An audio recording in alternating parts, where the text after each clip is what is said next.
Convention, স্থান মৌলালী যুব কেন্দ্র, কলকাতা। তারিখ 20 মার্চ 2024, বুধবার, দুপুর 3টা। প্রস্তাবনা।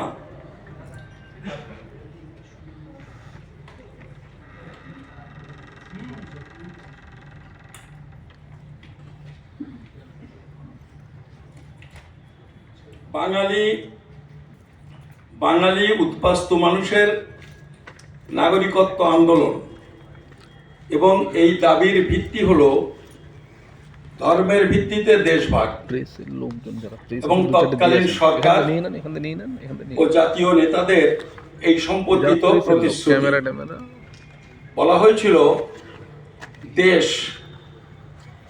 দেশ ও ভারত সরকার পাকিস্তান থেকে দেশান্তরিত সংখ্যালঘু শ্রেণীর মানুষের সার্বিক দায়িত্ব নেবে।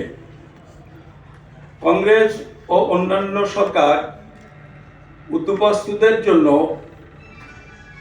আশানুরূপ পদক্ষেপ গ্রহণ না করলেও ওইসব সরকার উদ্বাস্তু মানুষের বিরুদ্ধে কখনো উল্লেখযোগ্য কোনো আইনি ব্যবস্থা নেয়নি। কিন্তু বিজেপি প্রথম সুযোগেই 2003 সালে যখন অটল বিহারী বাজপেয়ী প্রধানমন্ত্রী, তখন নাগরিকত্ব আইন সংশোধন করে সেই সব দেশ থেকে আসা সমস্ত সংখ্যালঘু শ্রেণীর মানুষ, অর্থাৎ হিন্দু, শিখ, বৌদ্ধ, খ্রিস্টান প্রভৃতি মানুষকেও কার্যত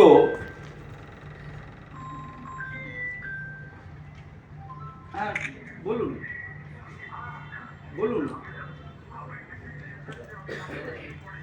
আচ্ছা ঠিক আছে, আমরা ওই আস্তে আস্তে শুরু করছি।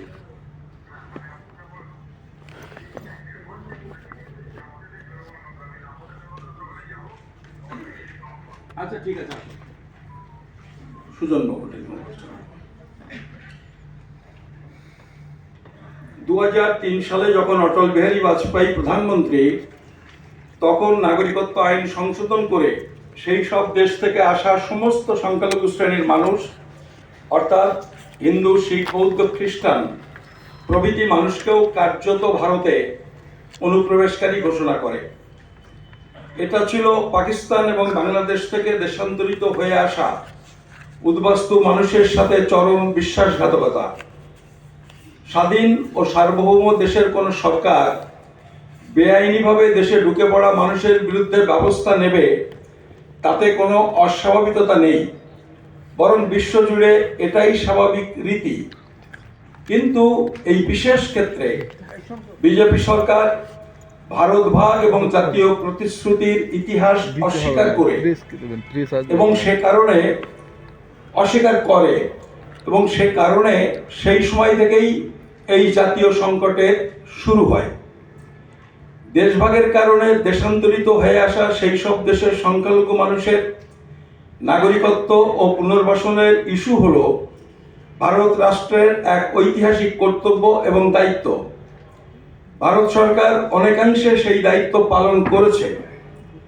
এইসব হিন্দু, শিখ প্রভৃতি সম্প্রদায়ের বহু মানুষ ও পরিবারকে সরকার পুনর্বাসন দিয়েছে, চাকরিতে অগ্রাধিকার দিয়েছে, নাগরিকত্বের ব্যবস্থা প্রভৃতি করেছে। এ হলো রাষ্ট্রের এক ঐতিহাসিক দায়িত্ব পালন। এই ক্ষেত্রে সাম্প্রদায়িক প্রশ্ন তোলা অনুচিত। অতীতে কেউ এই প্রশ্ন তোলেননি।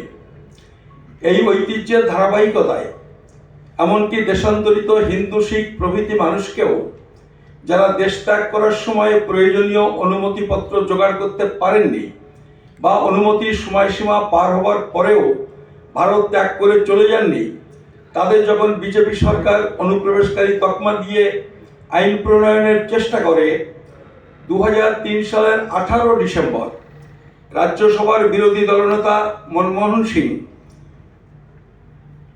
শঙ্কর রায়চৌধুরী প্রমুখ আইনসভার মধ্যে এই পদক্ষেপের প্রতিবাদ করেন এবং সবার জন্য নয়, শুধুমাত্র ওইসব সংখ্যালঘু মানুষের নাগরিকত্বের সুবিধার জন্য আইনে বিশেষ ব্যবস্থার দাবি তোলেন।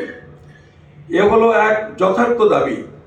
এই দাবির মধ্যে সাম্প্রদায়িকতার গন্ধ অনুসন্ধান করা অর্থহীন। 2012 সালের 25শে এপ্রিল সিপিএম সাংসদ কমরেড বাসুদেব আচারিয়া ও কমরেড খগেন দাস, উনি সম্ভবত ত্রিপুরা থেকে এমপি ছিলেন, লোকসভায় এইসব মানুষের নাগরিকত্ব সমস্যার সমাধানের জন্য দাবি তোলেন ও দীর্ঘ সওয়াল করেন।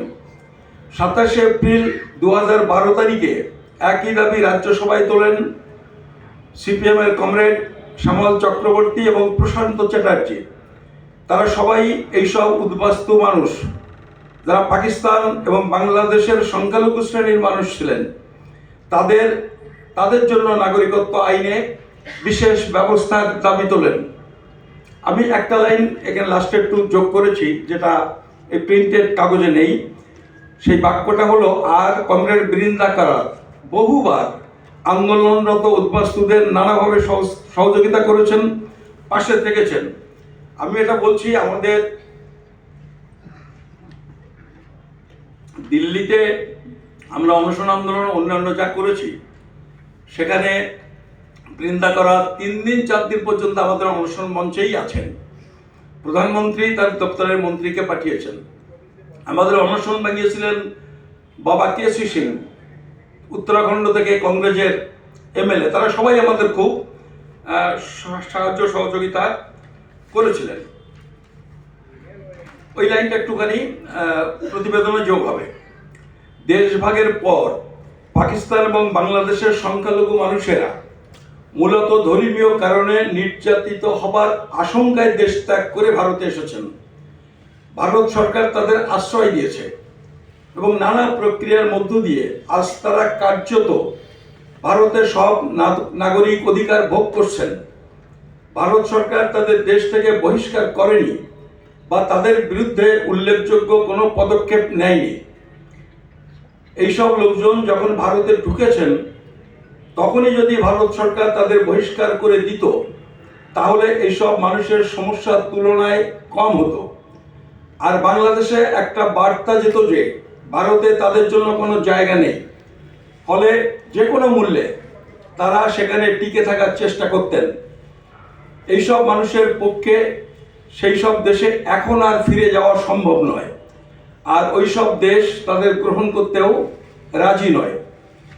অতি সম্প্রতি বিজেপি সরকার K-19 আইনের রুলস প্রকাশ করেছে।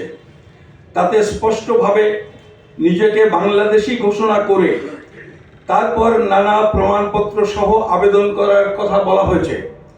এটা অত্যন্ত ঝুঁকিপূর্ণ নির্দেশ, আর বিশেষ করে বাংলাদেশের নাগরিক বা সেখানে বসবাসের কাগজপত্র জোগাড় করা সুকঠিন কাজ। মনে হয় বিজেপি সরকার উদ্বাস্তুদের ফাঁসাতে চায়। আবেদনের এই পথে নাগরিকত্ব সমস্যার সমাধান হবে না। এই পথে নাগরিকত্ব অর্জন প্রায় অসম্ভব। সেজন্যই কয়েক বছর ধরে বিজেপি রুলস প্রকাশ করেনি। এখন ভোটের মুখে এটা প্রকাশ করে উদ্বাস্তুদের ধোঁকা দিয়ে ভোট আদায় করার চেষ্টা করছে। ইতিহাসের এই প্রেক্ষাপটে উদ্বাস্তু মানুষেরা ভারতে তাদের প্রতি স্বাভাবিক সুবিচার দাবি করে।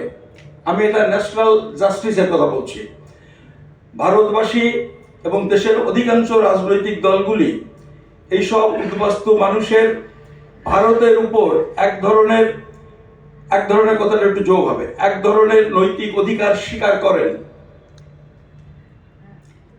আমি আরেকবার পড়ি, ভারতবাসী এবং দেশের অধিকাংশ রাজনৈতিক দল এইসব উদ্বাস্তু মানুষের ভারতের উপর এক ধরনের নৈতিক অধিকার স্বীকার করেন এবং তাদের প্রতি সহানুভূতিশীল। তাই এই কনভেনশন দাবি করে যে সমস্ত উদ্বাস্তু মানুষেরা যারা ভারতে স্থায়ীভাবে বসবাস করেন, একটি নতুন কা তৈরি করে তাদের ভারতে বসবাস এবং যে সমস্ত নাগরিক অধিকার তারা ভোগ করেন সেগুলিকে রেগুলারাইজ বা আইন সিদ্ধ করা হোক। একই সাথে এই কনভেনশন K-19 এর মাধ্যমে বিজেপি সরকার আবেদনের মাধ্যমে নাগরিকত্ব প্রদানের যে চক্রান্ত করেছে তার তীব্র বিরোধিতা করছে এবং উদ্বাস্তুদের বিজেপির এই ফাঁদে পা না দিয়ে নতুন আইন তৈরি করার জন্য আন্দোলনে সামিল হওয়ার আবেদন জানাচ্ছে। সুকৃতি রঞ্জন বিশ্বাস, এই কনভেনশনের সভাপতি। এইটা আপনাদের উপর আমরা প্লেস করলাম। আপনারা এর উপরে কিছু কথা বলবেন, যদি নতুন কিছু মনে হয় দুই একটা বাক্য যোগ করা যায় সেটা আপনারা বলবেন। আমার লিখিত বিবৃতি শেষ।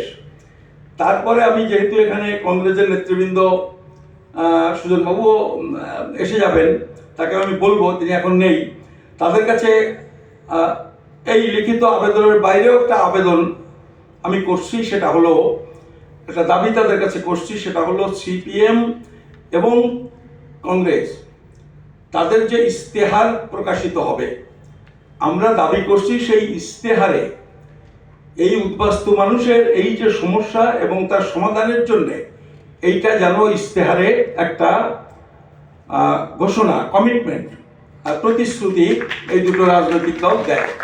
ধন্যবাদ। এরপরে আমরা ওনাদের কথা একটু পরে শুনি। সুজনবাবু আসুন, তারপরে ওনাদের আমরা বলবার জন্য এক এক করে বলবো। আমি বলছি, আপনারা যারা এসেছেন, দেখুন লোক আমরা কম হলেও আমি দেখতে পাচ্ছি বিভিন্ন অঞ্চলের লোক এসছেন।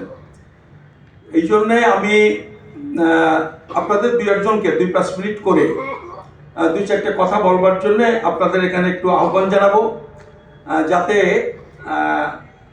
ধরুন আমি অনেকটা জানি, কিন্তু এটা ঘটনা আমাদের জাতীয় কংগ্রেস বা সিপিএম এর নেতৃবৃন্দ কিন্তু আমরা ঠিক যেভাবে জানি সমস্যাটা, এইটা তারা জানেন না। মানে আমি বিভিন্ন জনের সঙ্গে কথা বলে আমার এটা মনে হচ্ছে, আমি মানে ঠিক বা বেঠিক যাই হই, তো আপনারা যদি একটু ছোট ছোট করে, মানে ওই চিৎকার চেঁচামেচি করে বক্তৃতা না করে বিষয়বস্তুগুলো যদি একটু তুলে ধরেন, বা আপনাদেরও যদি এই নেতৃবৃন্দের কাছে কিছু বলার থাকে সেটা ছোট ছোট করে যদি একটু বলেন, এরকমভাবে 2জন 3জন 4জন যদি একটু বলেন তাহলে ভালো হয়।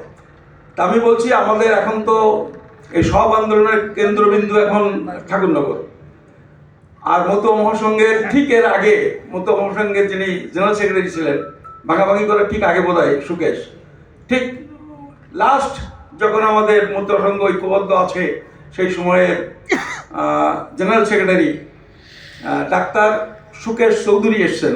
আমি তাকে বলছি যে খুব সংক্ষেপে 2-4 কথা বলার জন্য।